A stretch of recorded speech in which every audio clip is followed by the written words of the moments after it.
was room, not much of it, and Morgadani then sweeps on through. Amazing.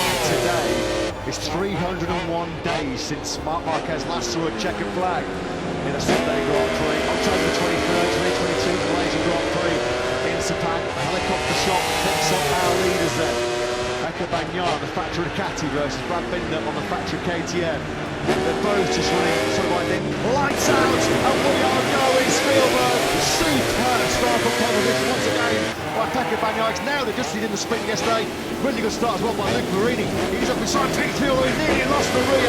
Big moment for the number 10. That's going to break up the field. It's Bagnaia and Binder clear. Bagnaia's got away better that time, but he just got completely beaten off into the first corner. Alex Marquez came up the inside of him, and Bagnaia's had to check up. Look how far back he is. He's behind Bastianini and his teammate. Absolute disaster for Marc Marquez. Top of the hill in the turn number 3. Bagnaia's down 11th place through the first sector. Close there between Marquez and Marini. Marini got a really good launch up the line. From 6th to 3rd in the first quarter, we had a big scare. Lit up that rear time the exit. He was pretty fortunate by the high side there.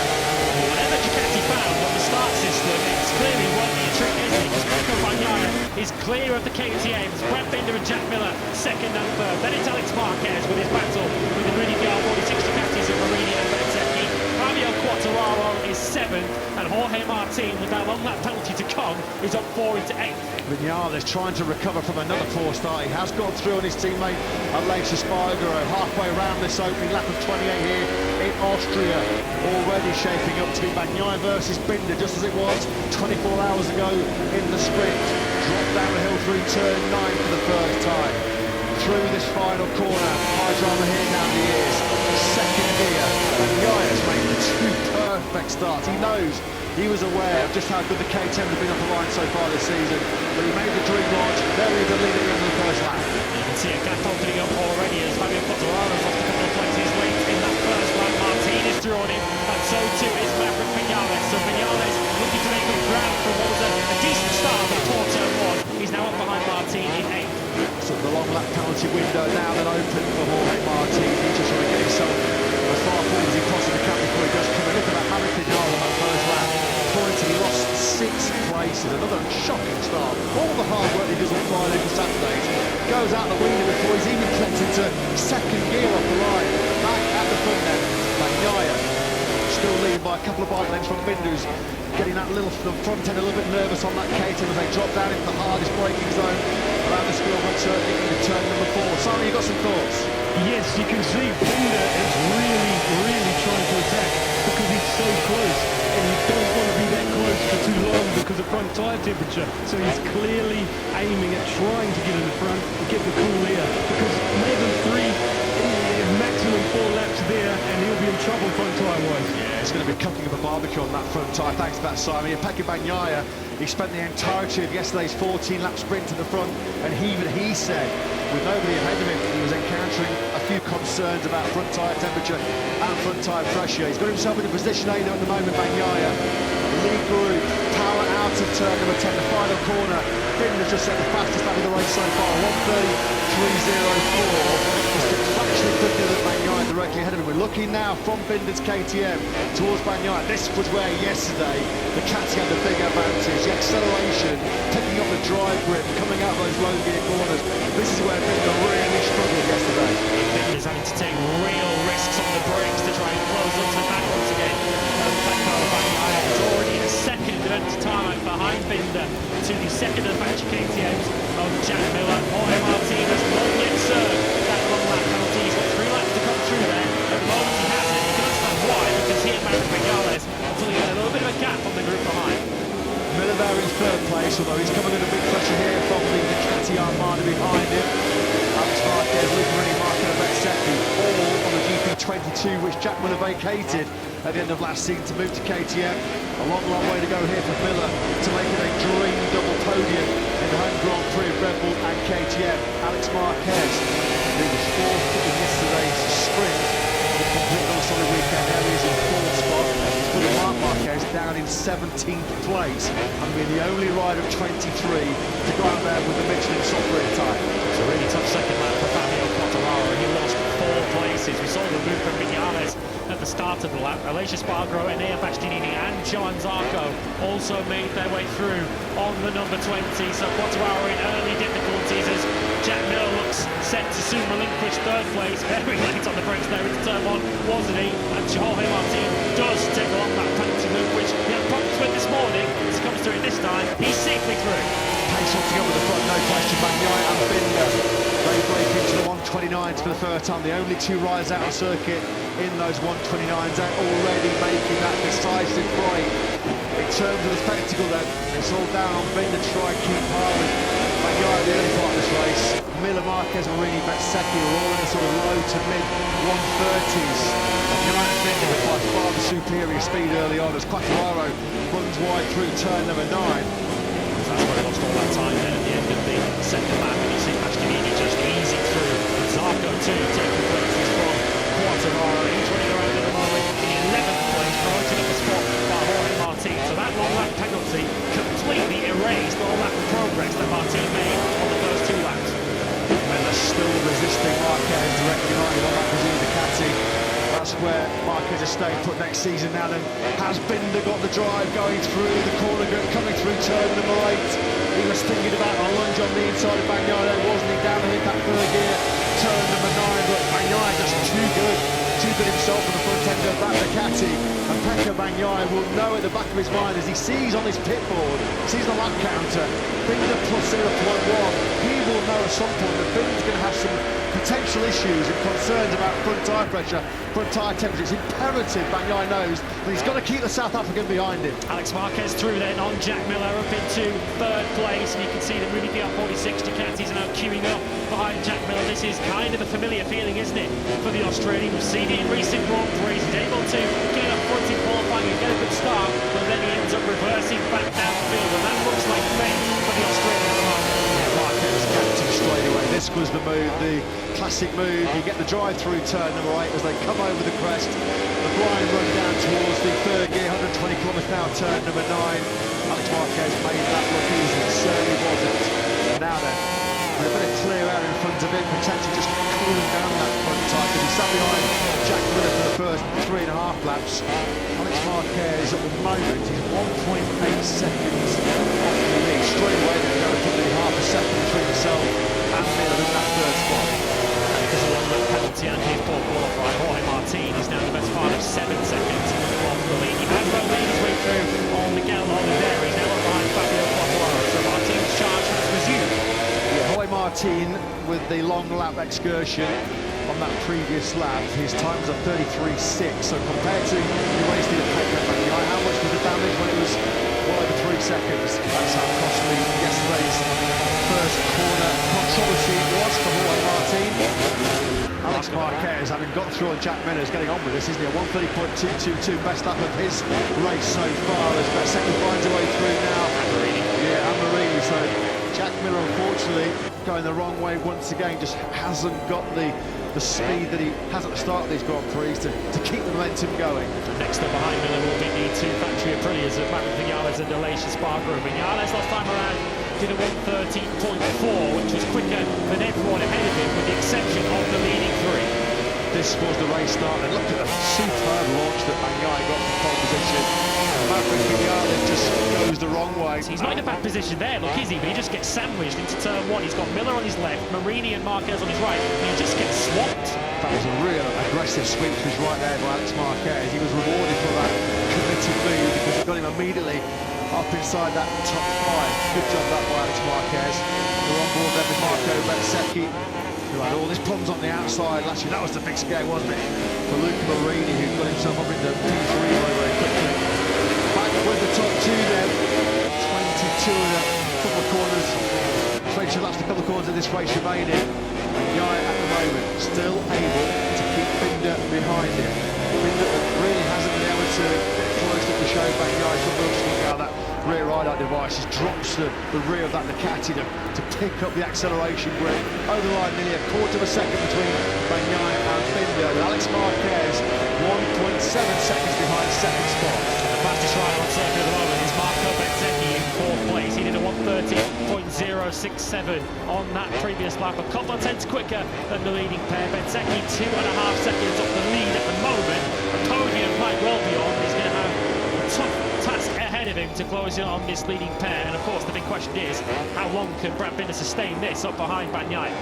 Miguel Oliveira, well, he's pitting on what is the very distinctive one-off special Barbie livery for the Data R&F team.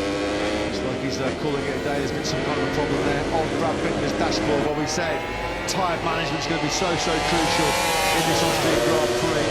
We're on lap number 7, and the KTM factory team are already getting a message through to Brad Binder about mapping 2, so already potentially changing the mappings, altering the power just to try and conserve some of a potential late attack on Pecco Bagnaia.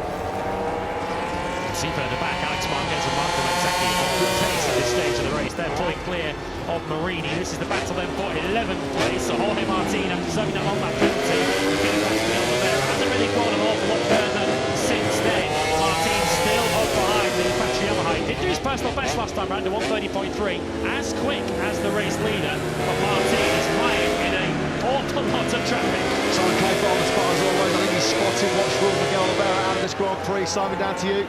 Believe it or not, it was something as simple as front wheel plates. You have to balance the front wheel. So, massive vibration because they've gone. I could see where they were until clean. They've just fallen off. If it wasn't for Rossi, Miguel Oliveira wouldn't have any look at all, would he? Skittled out in that first corner collision yesterday. Third time this season he's been wiped out after Marc Marquez had brought him out. Fabio Quattraro in the ref. And now the loss of a wheel weight on the front tyre rules him out of this Crypto Data Grand Prix. Poor old Miguel Oliveira. I just cannot catch a break at all, can he? Don't know how many ladders he's walked under in 2023, but the bad luck continues to follow him. We're now riding on board with Marc Marquez, who, as it stands, is on course for his first Sunday point of 2023, but it still feels rather surreal, doesn't it, to be riding on board with Marc Marquez in a battle for 13th, 14th and 15th place. He is ahead of his teammate Joan Mir now. He's up behind Frankie Morbidelli and Paul Espargaro, who's been able to make up ground after that 3-place grip penalty, but he's now lost a place to the feisty Frankie. Coming through was Morbidelli there, whether Paul Espargaro liked it or not. There was room, not much of it, and Morbidelli then sweeps on through.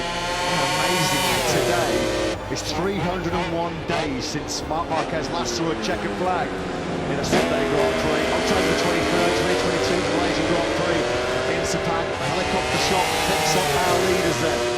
Pecco Bagnaia, the factory Ducati versus Brad Binder on the factory KTM. They're both just running sort of identical pace, and Binder just can't still get close enough to think about throwing up the inside of Bagnaia. 132 from Bagnaia, 130.3 from Binder.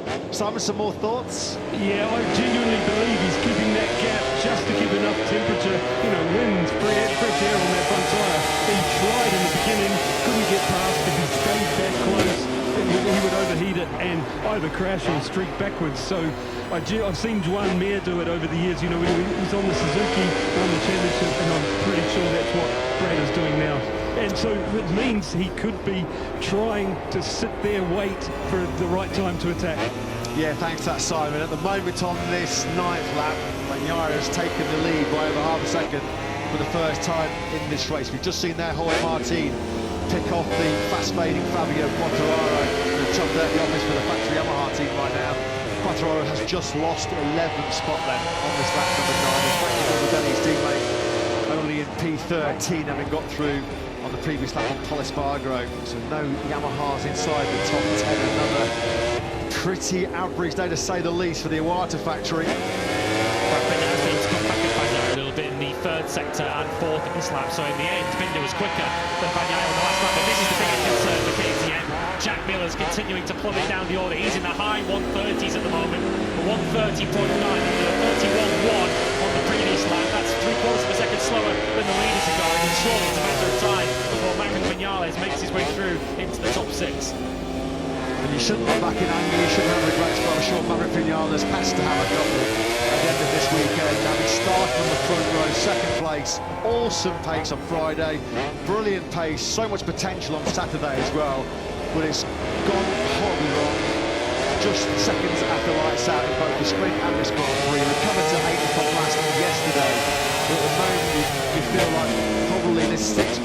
fighting Miller for may be as good as he's going to get, because he's a long, long way back of Luca Marini, and he's just getting maybe a little bit frustrated here. Jack Miller's so late on the brakes, isn't he?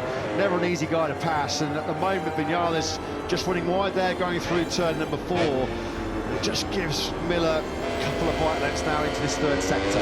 Shake of the head on the way out of the corner as well from Maverick, so he's letting frustration get the better of him a little bit here, because he feels he's got the pace to be somewhere around here in this battle for third place between Alex Marquez and Marco Bezzecchi. Last time around, very little to choose between them. Bezzecchi once again was the fastest rider on circuit. He did a 1:13.3, a tenth of a second quicker than the leader is going. So we've got an all Ducati battle for third place, the 73 against the 72. Yeah, potential first dry Grand Prix podium on a Ducati here for Alex Marquez, as Maverick Vinales then finally does find safe passage through on Miller. So Vinales then up into P6, but he's a long, long way back. He's got to find probably 2.5 seconds to even get close to Luca Marini, and then try and find him out a way to pass the Italian, which is easier said than done with the acceleration prowess of the Ducatis. But Vinales probably won't have any concerns now about Miller. He's seen Miller come back to this group quite quickly. Miller just has not had the pace, has he, for that top 5 once again. But you do feel that that might be as good as it's going to get for Maverick. As far as Miller's concerned, he was back in the 31s again on that last lap. He's slower than everyone in that train up behind him. So if Jack Miller's not careful, he might find himself slipping out of the top 10 altogether by the time this Grand Prix is all set and done. And Martin, to his credit, is showing front-running pace once again. He did his personal best last time round at 1:13.3. A potential top 6, not out of the question for Martin. Just again on this lap number 11 of 28, still an awful long way to go in this Austrian Grand Prix. So much to think about in terms of tyre management, tyre temperature and pressure, but Pecco Bagnaia on this current lap has taken a couple of tenths out of Brad Binder. His lead is at its biggest so far. Simon, some more observations on Binder's current status. Yeah, what I'm thinking is, it's okay up to a second, you know, and that's what I think a rider would want, but if it goes over a second, you know that, or, yeah, especially well over a second, then you know Brad's in trouble. If he can keep it around a second and then go back in, I think he's managing it. It is creeping up towards that second barrier, which Simon has just talked about. 0.768 was the margin over the line as Miller continues to go the wrong way. He's now picked off by another factory Aprilia. This time around it's a later Spargo who's gone through. That's put the British Grand Prix winner up into 7th spot. Feels like every Grand Prix at the moment. Jack Miller's fighting a rear guard action after qualifying relatively high up the grid. He's now dropping backwards. He's in 8th place at the moment. Pecco Bagnaia, though, at the front is just doing such a good job. He's just managing that pace, continuing to just hammer away in the low 130s as his teammate Enea Bastianini to try and make his way through on the fading Miller. But Bagnaia is just managing this as he wants, just doing the lap times and asking Brad Binder, can you match it? Miller just looks a passenger right now, the RC16. He only just got it stopped, going down and into turn number 4, and 2 corners later, he's already lost place to Bastianini. Jorge Martin's come through as well. It's a real wrestle, this, for Miller. He's just got a track in this warning as well. A real big struggle right now, this for Jack Miller. He's a bit of a sitting duck. Surely Joan Zarco is going to make very light work of adding more pain to what's been a tricky Sunday here for Miller in KTM Solo Grand Prix. There you go, confirmation screens on the track this morning. Just has not got the There's a shake of the head there coming out of that final corner from Miller. It's been a miserable afternoon so far for the Aussie. On that lap 12, he lost 3 places to Espargaro, Bastianini and Martin. Yeah, Bastianini and Martin renewing the battle that we saw in the early stages of last year's Austrian Grand Prix before mechanical problems saw Enea Bastianini retire from pole position. Of course, Bastianini ultimately earned the factory ride. Martin is looking to exact a measure of revenge here, and 3 comes up the inside into 8th place. Yeah, that's because Bastianini got it all wrong. He got in hot going into chicane, and it's just compromised all of his exit speed. Nothing he could do about that. Free time, that was a free pass for Jorge Martin. Yellow flags are out in the 2nd sector. That's for turn 3, I think, as Miller tries to get back through on Bastianini. So credit to Miller, he's been tenacious here, and Bastianini now loses that to Zarco as well. This is just a knock-on effect of Bastianini's mistake going into chicane. Twan Mir is going to have another DNF in the column next to his name. He was the rider that went out in the 2nd sector. Up the hill, half braking zone into turn number 3, which usually Just a slow speed front end tip off there. Let's hope that's the case for Mia. Yeah, Bastianini had a real poor lap 13 there. Just see out of the commentary box window, incidentally, Joan Mir has now cleared for the racetrack, so he is absolutely fine. But as you mentioned, he's waiting for a point from the first Grand Prix to ensure he gets to the checkered flag in 5th place, because on that last lap, while he was back with Marini, he lost over half a second to Viñales further back. Viñales running 6th, he's 1.7 seconds back. You can just see him there out the back of the picture. So I think Marc Marquez just needs to make sure now that he consolidates 5th, because any more mistakes or any more shenanigans, he could come under their pressure from Viñales. Really good rescue job this by Marco Bastianini after the disappointment of being wiped out of the sprint yesterday, just 300 metres into that 14-lap battle. He's going to score some valuable points in the World Championship here. As we follow the World Champion, I'm sure post-race, Davide Tardozzi's going to be strolling up to our camera with the number 1, the numero uno, as he so often likes to do, because what can you say about the performance of this man? He's going to, without any question, barring any late disaster, any late drama, continue Ducati's domination here in Austria. Just look at that consistency. Lap 3, a 129.8 to keep Binder at bay. And it was a real burst from lap 17 onwards, even though he was lap 17 to lap 21 was the key phase of this 28-lap race. That's when he broke Binder's brave resistance. Binder's going to have a safe ride to 2nd place. Iker Lecuon's got a late long lap penalty for repeated exceeding track limits. Brad Binder's given his all. He's thrown everything at Pecco Bagnaia, both in the sprint yesterday and in the main Grand Prix today, but he's just going to come up short. 2nd place in both, though, in a front row start and a new 2-year contract for 2025 and 2026. Is that worse for you, Ken? Let's be honest. In terms of Brad Binder, it's a reminder of how far KTM have come, but also how far they still have to go, because Pecco Bagnaia has made it very clear today, hasn't he, at the benchmark that they need to reach. Paul Espargaro has now also been given a long lap penalty, presumably for the same thing he'd also received in Chandler this morning. That's likely to cost him a World Championship point to his teammate Augusto Fernandez. So we're on board then with Brad Binder. The KTM fans are on their feet. The Orange Army, as we always are here in the Red Bull Ring in Austria, out in 4th. They'd have been hoping that this man could have repeated his heroics of 2021, but unfortunately he is not going to do so because of this man's brilliance, this man's genius. We're on the last lap then here in the Crypto Data Grand Prix of Austria, and the data in the record books will show a convincing and commanding win for factory Ducati star Pecco Bagnaia. He starts his final lap 5.5 seconds clear of Binder. Safe second, a lonely second for the South African. Likewise in turn, it's going to be a lonely 3rd place for Marco Bastianini. Would it have been a different story for him? All this buts, whats and maybes, of course, had he not started 7th and then had to work so hard and spent so long to get through on the hard-charging Alex Marquez. But it looks like after his sprint disappointment, there's a podium on offer here for Bez. If you're on the lookout for some late drama, your best bet is probably for 5th and 6th. Alex Marquez is continuing to lose time to Maverick Viñales, who's another rider who will look back at this weekend as what might have been. Through the first sector, Viñales has been able to close that gap to under a second, but unless we get a late mistake from Marquez, Viñales might have to settle for 6th place. Davide Tardozzi looking rather pensive with the fingers crossed. He's got no need to worry. No problemo whatsoever for the number 1.